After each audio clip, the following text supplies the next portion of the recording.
सिर्फ देखना है, एक दृष्टा की तरह, एक सीयर की तरह कि सांसें आ रही हैं, मेरे नॉस्ट्रिल से सांसें बाहर जा रही हैं। सांस आ रही है, सांस जा रही है।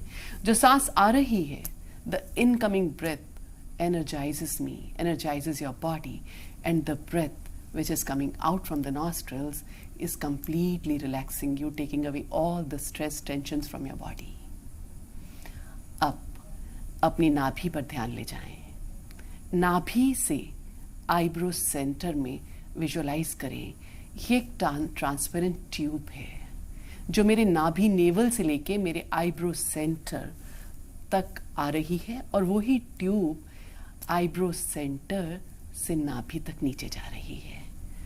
तो अपनी सांसों को धीरे धीरे उस ट्रांसपेरेंट ट्यूब में नाभि से आईब्रो सेंटर तक ऊपर जाते देखें, और धीरे धीरे आईब्रो सेंटर से नाभि को धीरे धीरे आते देखें। तो उसको इस पर भी तफसील से बातचीत करेंगे, इससे आगे बढ़ाएंगे। इस वक्त जेपी नड्डा कुछ कह रहे हैं, सुन लेते हैं क्या कह रहे हैं।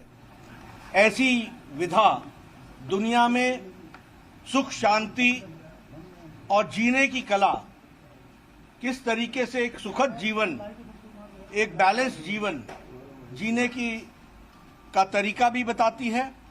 साथ ही साथ ये मन चित्त और को शांत भी रखती है और शरीर को स्वस्थ भी रखती है। आज हम सबके लिए खुशी की बात है कि आदरणीय प्रधानमंत्री जी न्यूयॉर्क में यूनाइटेड नेशंस के हेडक्वार्टर्स में आज ये योग दिवस मनाएंगे, और वहां से सारी दुनिया को संदेश उनका मिलेगा। निश्चित रूप से यह हम लोगों के लिए गौरव का विषय भी है और सौभाग्य का विषय है कि जिन्होंने अंतर्राष्ट्रीय योग दिवस का प्रस्ताव रखा था, आज वो संयुक्त राष्ट्र में योग दिवस में शामिल होंगे। आज देश में, दुनिया में सभी जगह योग मनाया जा रहा है।